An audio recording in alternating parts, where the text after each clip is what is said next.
Technology Advisory Group is called to order. Craig, will you take a roll call, please? Yeah, thank you, Chairman and members of the committee. Jeff Sheets, I think we do have Linda Shoemaker for Jeff. Yes, I'm here. All right, thank you, Linda. Greg Platas. Jim Keane. Present, sorry. Oh, we have Greg, fantastic. Jim, are you on, Jim? I see you there, but you're muted. All right, Tom Bacon. Mike Chickaroon. Present. Sasan Paridazadi. Justin Fair. Ed Winfield. Travis Cutright. Present. Chris Dalmerlin. Present. Kim Clark. Robert Fisher. Present. Tracy Mills. Here. Steve Holiday. And Phil Osmond. And we do have a quorum. Outstanding. Are there any other members participating? We have not called. Okay, so please remember to mute your microphone or your mic and your phone when you're not speaking. So members of the public were asked to submit written comments related to this meeting on the MAG website within an hour of the posted start time for the meeting. Craig, have we received any public comment requests? We've received no comment to this or any other agenda item. Awesome. All right, so next is the approval of the September 15th meeting minutes. So could I have a motion to recommend the approval of the September 15th, 2022 meeting minutes? Motion to approve. This is Tracy Mills. All right, thank you, Tracy. And a second? Second by Mike Chickaroon. Thank you, Mike. All right, so Craig, will you take a roll call, please? Jeff Sheets. Linda Shoemaker here. Okay, well, yeah, we're going to be going for the approval of minutes. Oh, sorry, yeah, we do, Linda. Sorry, I'm used to seeing Jeff's name. So it's an aye or nay for approval. Aye. Thank you. Greg Platas. Aye. Jim Keane. Tom Bacon. Mike Chickaroon. Aye. Sasan Paridazadi. Justin Fair. Ed Winfield. Travis Cutright. Aye. Chris Dalmerlin. Aye. Kim Clark. Robert Fisher. Aye. Tracy Mills. Aye. Steve Holiday. And Phil Osmond. And this item does pass. Thank you. All right. So item 4 on the agenda is statewide cyber readiness grant program. Staff from the state of Arizona Department of Homeland Security will provide an update on statewide cyber readiness grant program. It's a mouthful. And Ryan Murray will present. So welcome, Ryan. Yeah, good morning. Thanks, Travis. Thanks to the advisory group for having me here. For those that don't know me, I think I know the majority of the group, but my name is Ryan Murray. I'm the Deputy Director for the Arizona Department of Homeland Security and the Deputy State Chief Information Security Officer. You guys have invited me here to talk about our Cyber Readiness Grant Program, or our Cyber Readiness Program, which is providing several tools and capabilities to all local governments across Arizona at no cost to them. I know several of the members here are already taking advantage of some of those programs, and we just kind of wanted to run through a high level of what that program looks like, what it provides for those that maybe haven't heard from us yet. So with your approval, I will share my screen and just kind of run through a quick presentation. Yeah, you should have a co-host permissions, Ryan. You should be able to share. Perfect. Let me know when it's coming through. Yeah, we can see it. Thank you. Perfect. All right. So one thing that we wanted to kind of start out with is the higher level whole of state cybersecurity program that we're running, of which the statewide cyber readiness program fits into. Realistically, this is 4 pillars of our program that we're providing services out for all of our local governments and our state agencies. On the left is our Cyber Command team, which is essentially the Arizona Homeland Security team that is running these programs and these capabilities. AZ-ISAC is what we're calling our information sharing and analysis group, taking in threat information and sharing it with locals and our federal partners. The DEMA Cyber Joint Task Force is our National Guard contingent, which is focused on doing cybersecurity protections and assessments, and then our statewide cyber readiness program. So just kind of jumping into that, who are we? What do we do? Department of Homeland Security Cyber Command is the statewide SOC for the state agencies. So this is our Security Operations Center, taking in alerts, responding to incidents, and assisting all of our state agencies when they have cybersecurity problems across the state. We're also responsible for all of the statewide cybersecurity privacy and policies and standards, and ensuring that those are being met across all of our state agencies. We also manage all of the enterprise cybersecurity tools, which are 5 of those tools are provided as part of the grant program, but we also have some additional products that are provided for our state agencies at no cost to them. And then just general strategy and governance across all of the state when it comes to cybersecurity. This is what our Cyber Command Center looks like. Several of you have been up there and toured it, but this was opened October of last year. You can see the governor there doing an official ribbon cutting ceremony. This is essentially the physical location of our Cyber Command team. We've got our National Guard group there. We've got representatives from U.S. Homeland Security here. And this is within the ACTIC, the Arizona Counterterrorism Information Center. I know a lot of you have been up there before, but we have an official space where our team now sits within the Fusion Center. So again, this is sort of the physical representation of AZ-ISAC, where we're pulling in that statewide operational perspective of all the threats that are occurring across all of our local government and state agency entities, doing that Fusion Center integration, so reporting up through the ACTIC, all of the potential threats from a cyber domain perspective, so they can put that into perspective across all of the other threat domains, so border security, law enforcement, et cetera. We're utilizing several ways to do this. Probably most prolifically is our Slack workspace, of which I know multiple of you are invited to, which we're doing real-time communication, both on technical IOCs, situational awareness on what the cyber threat looks like across the state, and then our malware information sharing platform, or MISP, which is automated technical IOC sharing between all those entities that are participating. We also do a monthly threat brief, which oddly enough happened this morning, which you may have attended in coordination with FBI InfraGard and U.S. Homeland Security. We also, as you saw in the picture, are sitting in the same room with our DEMA Cyber Joint Task Force partners. So if we do have a bad day, we can literally tap them on the shoulder and start working with them directly and immediately. And then, as mentioned, direct coordination and collaboration with our federal partners, with US DHS literally sitting in the same building, as well as close coordination with FBI and Secret Service. So I'll just kind of run quickly through this. This is some of the bullet points of what the Cyber Joint Task Force is doing. Mostly focused on 2 real main functions here. The preparedness side, they're doing vulnerability and pen testing, vulnerability assessments and pen testing. And then on the response side, if there is a major incident that's impacting any of our government entities across the state, as well as some of the critical infrastructure private sector partners, the National Guard can be called in to respond.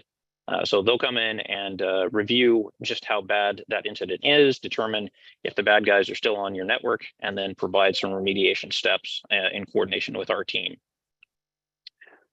So this is the main event here that you guys wanted to have us come talk about. Essentially, the statewide cyber readiness program is something that we've been running for a few years now, and I'll come back to that slide. But this is something that realistically started 4 years ago with the Homeland Security Grant Program, which several of you have been participating in, where we provided security awareness training, as well as Cloudflare for web application firewalling. And it's really just sort of evolved from there with a generous support of the governor's office and as well as our legislature. We've really cranked this thing up to 11 this year with additional funding, additional ongoing general fund dollars that are now helping to support this program to make it bigger, to make it better, and to hopefully continue to see future success going into the coming years. And what are we actually providing? So typically we don't publicize what the tools are, just because 1, we don't want the bad guys to know what we're all using, And two, these could potentially change given the direction of the group that's providing strategy and governance on what we do for the program. So the 5 products are anti-phishing and security awareness training, which is currently under review. We had some issues with our previous partner who determined that they could no longer support us in the program, and we're now looking for who is going to be that next product and partner. Advanced endpoint protection and EDR is provided by CrowdStrike. Multi-factor authentication and identity and access management is provided by Talus with their SafeNet product. Web application firewalling is provided by Cloudflare and a few other things there. And then the converged endpoint management, which is new this year, being provided by Tanium. So a few other things around the program. Specific to this year, we are adding K-12 school districts, which is something that was historically could not be covered by the Homeland Security grant funding, as well as trying to reach out to our tribal nations to provide these services to them as well. So all of that being said, here's the 4 products, soon to be a 5th one in that empty space in the bottom left-hand corner. And with that, I'll just open it up for any questions, and if anyone has any thoughts or comments on how we can do this program better. Thank you, Ryan. There must be questions from membership. This is a great program, and appreciate the effort that you put into it. Any questions for Ryan? I just, Chair, I just Yeah. have a comment. We are using the program and it's excellent. We really appreciate what the state's doing in this space. Thank you, Audrey. Outstanding. So Ryan, how would agencies engage you all if they're not involved with the program or not aware of the program to kind of get it going? Good question. And I will throw several of our contacts up here. That one is probably the best. That Cyber Grant Task Force email address on the bottom is the one that goes to essentially our entire planning committee, which is made up of not only our state team, but also multiple entities across all of our local government sectors. So that's cities, counties, K-12s, some members of the public health sector, as well as trying to get our tribal nations involved. So if you have any questions, feel free to blast something out to that email. We also have a website, which I will throw in chat after I stop sharing my screen, so you guys can take a look at that. Essentially, that's where you would go to apply for the program if you are interested in participating. There's not a complicated application process. I know we call this the Grant Cyber Readiness Grant Program, but it is not a traditional grant. That's a question that typically gets asked every time we talk about this program is what happens when the grant funding runs out? What hoops do I have to jump through to participate in this grant program? How do I get awarded? All those sorts of things. And we want to reiterate that this is not a traditional grant. This is something funded by the state of Arizona to provide these tools to all of our local government entities at no cost to them.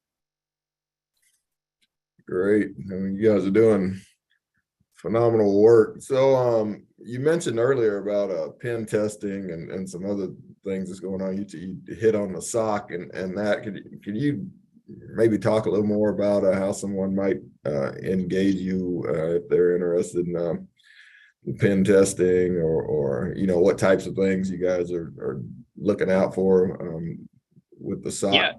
Yeah, absolutely. So I'll go back to this slide, just the website at the bottom there. And again, I'll send out links and contact info with all of this.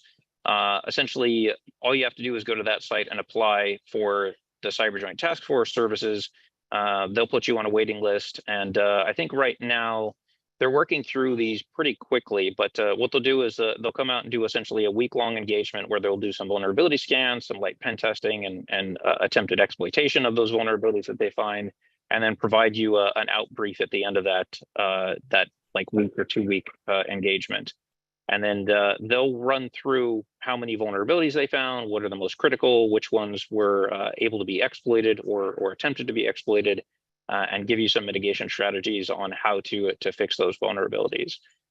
They've done, I want to say, approximately, it's probably mid-30s now agencies across the state, both state agencies and local government entities, and they like to tout that they found several 100,000 vulnerabilities across all these organizations and provided strategies for how to address those vulnerabilities. So definitely a critical service that they're providing. And then going back to the statewide SOC, essentially this is since we're all utilizing the same platforms, the same teams are monitoring this both at the state agency level and at the local government level. So all those alerts that are coming through CrowdStrike, all those alerts that are coming through Cloudflare, our team has eyes on those to be able to pull that all together and see, say, if someone is attacking a city in the southwest part of Arizona, and someone is attacking a county in the northeast part of Arizona, we can put those two together and share that information with everyone else across the state to ensure that that they're well protected. And if they aren't utilizing these tools, we can provide that information to say, look, here's how this attack is happening. Here's how you can protect yourself. If you aren't using our tools, here's how you should configure yours to be able to block these attacks. Awesome. Any other questions from the membership? If not, I want to thank you again, Ryan, for your time and the great work that you do to keep us all secure. Thank you so much, Mr. Chairman. Definitely, if there's any other questions, feel free to reach out to us on any of these contacts, and I'll be sure to put those links in the chat here shortly. Awesome. Thank you. Thank you. This item was on the agenda for information and discussion only, and that was a great presentation. Item number 5 is a update from the 911 study committee.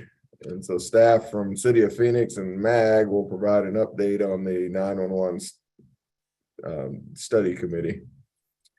Looks like we've got Nathan Pryor with MAG and Liz Graber with the Phoenix to present. Thank you, Mr. Chairman. This is Nathan Pryor, the Policy and Government Relations Director at the Maricopa Association of Governments. Joining me today is Liz Graber. Liz is the 911 administrator for the Maricopa region. So thanks for having us, Mr. Chairman, members of the MAGTAG. We are getting ready to reconvene, if you will, our study committee effort this Monday, November 1st. But I'll back up, provide a little bit more context. So since the mid-1980s, the region has operated a system for our 911 services. So it's the system, it's the software, it's the maintenance. Liz Graber could talk more in detail about that. But that's really housed within MR 911, Maricopa Region 911. Liz's group reports up through City of Phoenix chain of command through Phoenix Fire. The MAG side of the equation, if you will, is the member agencies. Of course, MAG is 32 members, 27 cities and towns, 3 native nations, 2 counties. So that's more of the kind of convening the forum, if you will, for regional 911 issues. In the course of a given year, one of the responsibilities of the regular MAG 911 committees, those being the Public Safety Answering Point Managers Group and the 911 Oversight Team, is to collect budget needs, equipment, and related. Those we do a call for projects, usually in the late spring months, early summer, collect those up, run those through the committee process for recommended approval. Of course, going up through our regular policy committee chain to management committee, ultimately to regional council, where those get submitted to the state, to ADOA 911 for consideration of distribution of funds. Largely, those funds are through a 20-cent tax. If you look at your phone bill, you'll likely see a 20-cent tax that gets collected statewide. statewide that varies from year to year, but generally about $18 million gets collected into the 911 fund. So our budgeting exercise is to ensure that the region is receiving a fair and respectable share of those 911 funds, again, supporting our regional 911 efforts. Regarding the study committee, about 7 years or so ago, we were at a point regionally where there was a proposal to look at, consider managed services. Liz and her team, again, as she'll soon describe, is really the operators and maintainers of our system, working with the Public Safety Answering Point, the PSAPs. However, there was a consideration of moving towards a managed services approach. So we launched a study committee, co-chaired at that time by Chris Brady from City of Mesa, the city manager of, I'm sure Mr. Cutright knows well, and the other co-chair is Kevin Phelps, the city manager of Glendale. The rounding out the composition is the chair and vice chair of the 911 oversight team, the chair and vice chair of the PSAP managers group, the chair of the MAGTAG, as well as 5 members of police departments as well. Those typically are senior assistant chief, and similar. At that time in 2016, the decision was to keep proceeding as a region via Maricopa Region 911, supporting our system and operations, maintenance, and we developed a 7-year plan. We did that in consultation with a consultant. Overall, that study committee started their efforts in October of 2016.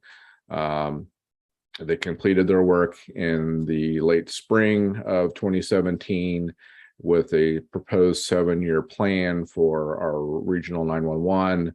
That was ultimately approved up through management committee and regional council, I believe was in June of 2017. So about a 6, 8, 9 month effort, about 4, 5, 6 meetings during that time, utilizing a consultant.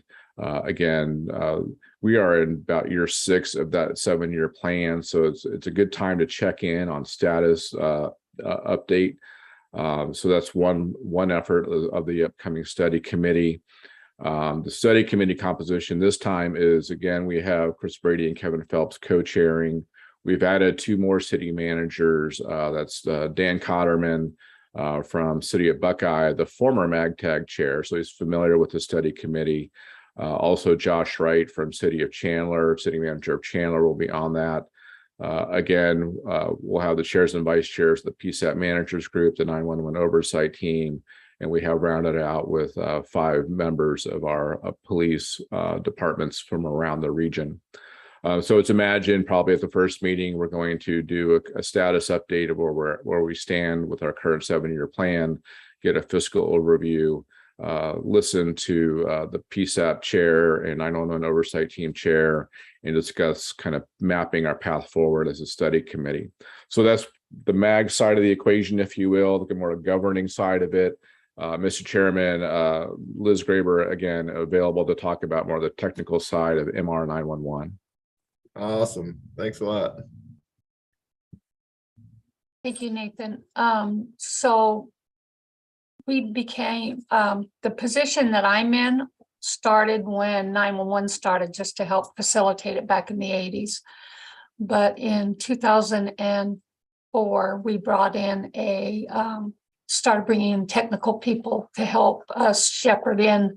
At that time was cell phones, as cell phones were becoming 911, dialing 911 and being able to give an XY coordinate. We needed to have the ability to receive that information from the carriers, and the state could not meet putting the Maricopa region over into that new platform. So we proposed to the state that we do 2 things: that we manage the wireless 911 calls and bring them in to the region and handle that ourselves.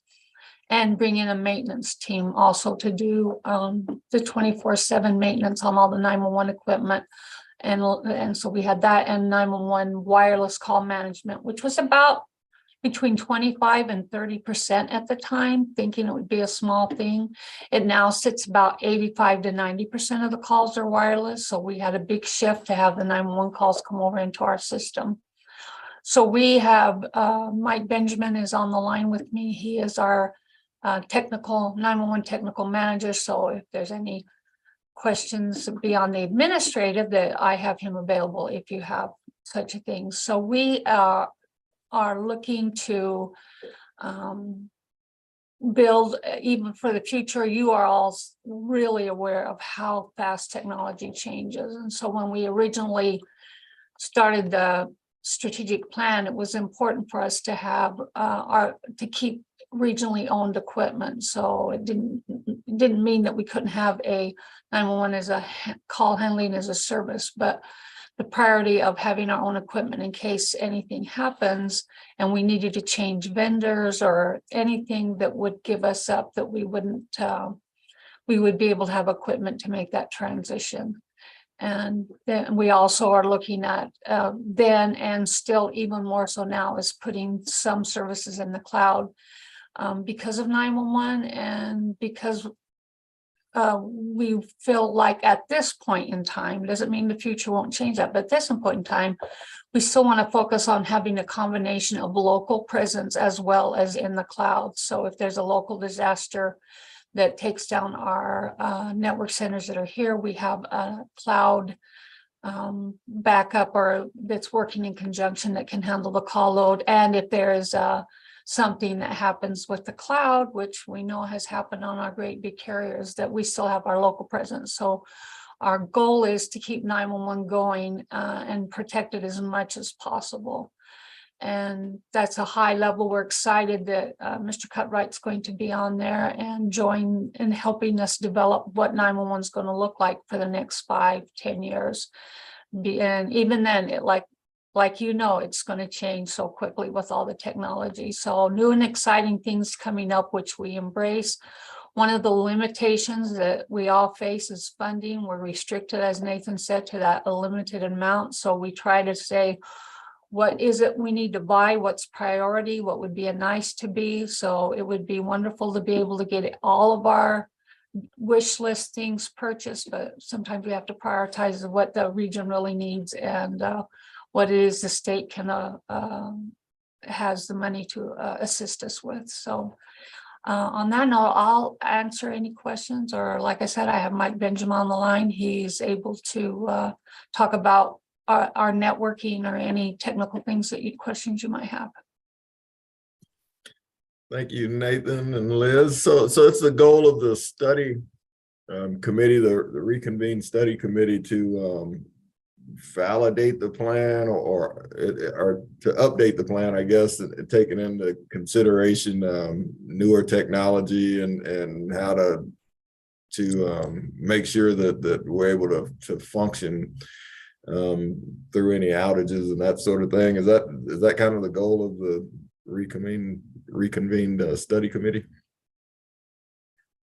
That could be part of it, no doubt about it. One part I did not mention, whereas I mentioned when we convened the study committee originally 6 years ago, was at this kind of fork in the road moment, if you will, regarding proposed managed services.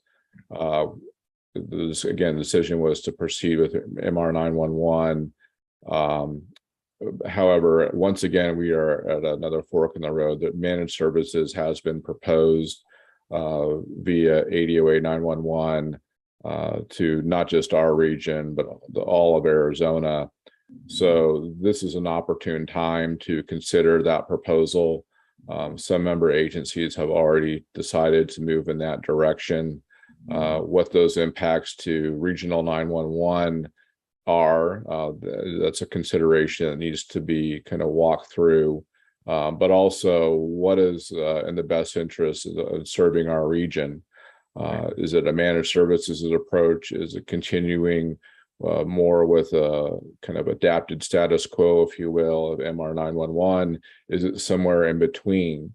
So this should be a really good conversation among member agencies, informing the work that we do at MAG and Liz and her group do in terms of, again, mapping the next several years of what is preferable, workable for our PSAPs and, of course, the public that we all serve. Awesome. Thank you. So we have questions from any members. I mean, this is something, if you hadn't heard yet from your public safety, you will.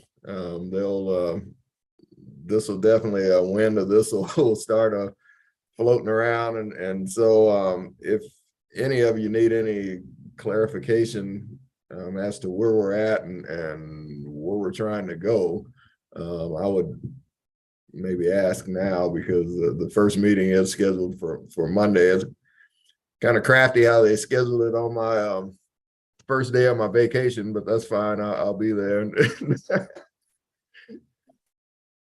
Mr. Chair, if I might, by building in you representing MAGTAG as well as the other two MAG committees, there's opportunities along the way when the study committee meets to bring any issues back down to these committees for further discussion and input.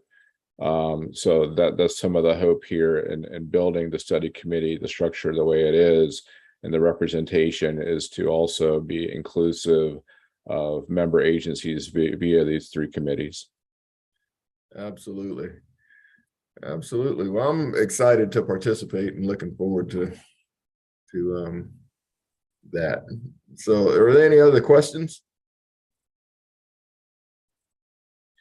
Got a quiet group today. So thank you, Nathan and Liz, and look forward to seeing you on Monday. Thank you, Travis. Yeah, absolutely.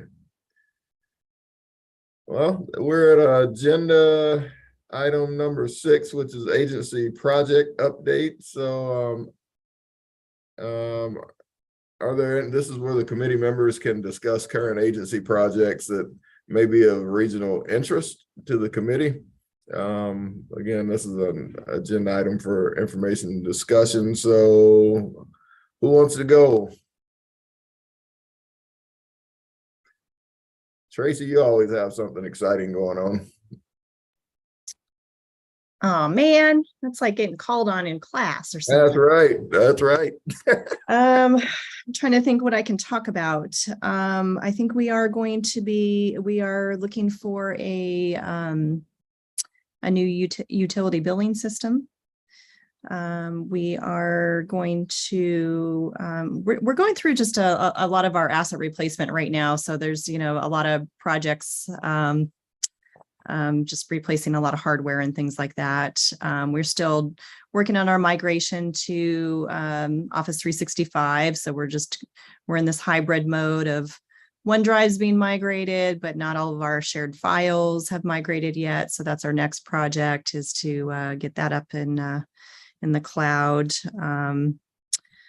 Trying to think what our network teams are working on. A lot of wireless infrastructure, ramping up for spring training. I guess that's one thing. So there's a lot of ask in the different spring training areas as far as ramping up for carrier. We kind of lack carrier boosted signal in our stadiums, and what are other people doing? Are they just contracting that out, just working individually with carriers? We've been approached by a few different groups that they basically can bring in a boosted system that any of the carriers can hook onto. Wasn't sure if anybody else is doing that yet, or if they're just in the same boat as me. Well, in Mesa, I know we've worked with the carriers to come in and assess and deploy boosters, where necessary in some of our city facilities.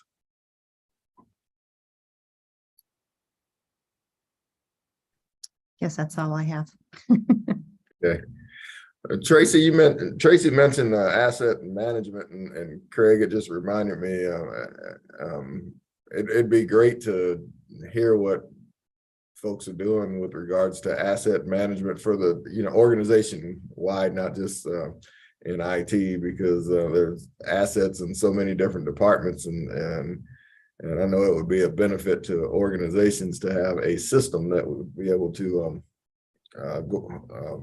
work across multiple departments and that. And so it would be if anyone has a system that's in place that they might be able to talk about, that may be a great agenda item. I know I'm getting ahead, but maybe a great agenda item if someone has an asset management system that's great for them. Yeah, I can get that on the agenda for the January meeting. Absolutely. Awesome. And on Mesa, we're working.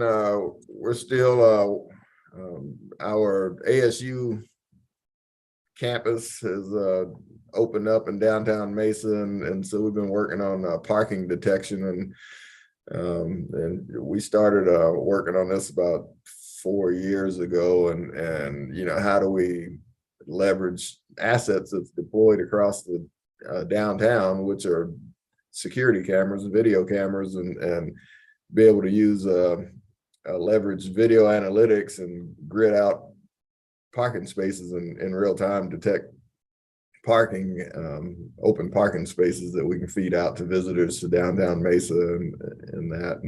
And so we're headed toward what we're calling parking detection 2.0 now. And so it's working great. It's exceeded my expectations. Not only will it detect parking spaces that are open, but it will also tell you what's around those parking spaces, like businesses or shopping and that sort of thing, to make folks that are visiting downtown Mesa aware of what's around there. We recently launched our real-time crime intel center, and we've done tours. It's an amazing facility. We've done tours with a couple of different countries. I can't remember those off the top of my head, but a lot of local agencies and national agencies. It's pretty impressive. If any of our members are interested in doing tours, we can they reach out. I can have that arranged. So what else? Anybody else working on anything cool? Travis, this is Greg out in Buckeye. I want to thank you and your team. We actually had a chance to visit your crime center. And so our team currently is working with our police department to build out a proof of concept, kind of following in the footsteps, the footprint that you guys laid out there, trying to save our resources and not reinvent the wheel too much. You guys did a really great job out there, and our police department's pretty excited about the efficiencies we can gain. Right now, we've already deployed quite a few license plate readers, and that's already netted a lot of gains for them. And so we're probably about 6 months out before we have our little proof of concept to kind of compare and contrast to what you guys got out there. But yeah, we really appreciate what you guys did out there, and it really is an impressive setup. Thank you. It's a collaboration of a lot of different departments, and anybody that undertakes this, you really have to have that collaborative mindset to kind of maximize what you're doing. And so our transportation department, being able to leverage cameras there, and local businesses, and the technology department, PD, we all just we want to work together for the good of the people. And so as long as everyone's engaged, and there's great work that can be done. Yeah, truly a great example of breaking down silos. You guys did a real good job. Appreciate that, and we appreciate you coming out and checking it out. Our pleasure. Yeah. Anybody else?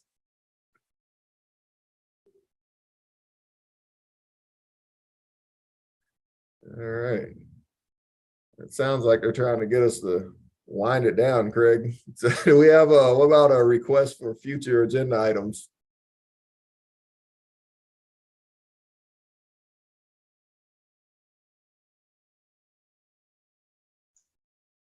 Craig, you had the one from the meeting, right? Yes, I've got the asset management. Okay. I think it might be useful, Travis, to consider having an update from you to the committee on the study committee's activities. Absolutely. I'll, So you could also gather input. yep, I'll plan on doing that. And so the first meeting's on Monday, I think at 10 a.m. or something like that. And when we reconvene, I'll give updates going forward.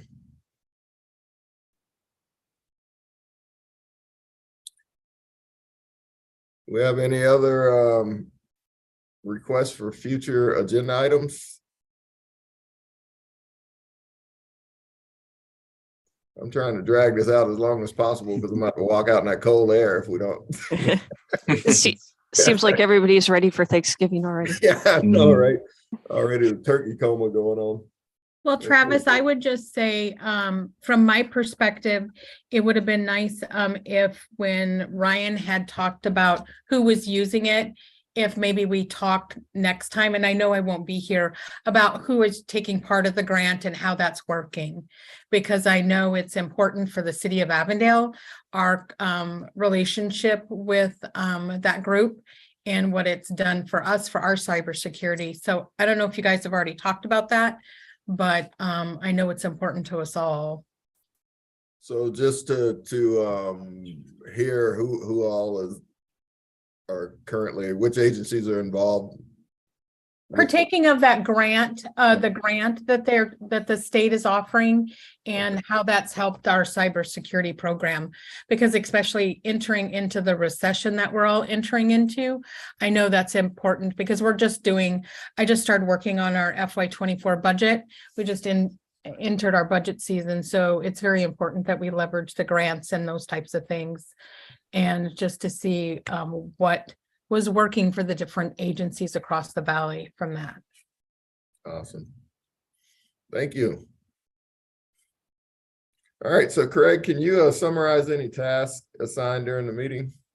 Yeah, I will forward Ryan's contact information. I know he did post it in chat, but the rest of the committee won't see that. So I'll forward that out in an email after the meeting. I'll also put the feelers out for additional agenda items as we move further out into next year. And I'll keep working on the agenda. I will also be sending out the dates for meetings for next year. I'm waiting to hear back from TRWC. I know we end up butting heads with them on a couple of meetings, so we have to move a couple of hours forward. I'm waiting for them to get back to me with the dates so I can get those exact dates out. I know the January one is currently correct. So. Awesome, and I think we'd like to start having meetings back in person, right? We've talked about it a couple of times. If folks are open to that, I would imagine it'd be a hybrid opportunity. Yeah. Okay, well, the next meeting of MagTag is scheduled for Thursday, January 19th, 2023. It's crazy that we're talking about 2023 already at 10 a.m. With that, and if there's nothing else, business is now concluded. All right. Thank you, Travis. Thank you. Thank you. All right. Thanks. All right, and I'll get a meeting room set up for the next meeting so we can attend in person. Thank you, sir. No problem. Yeah, bye-bye.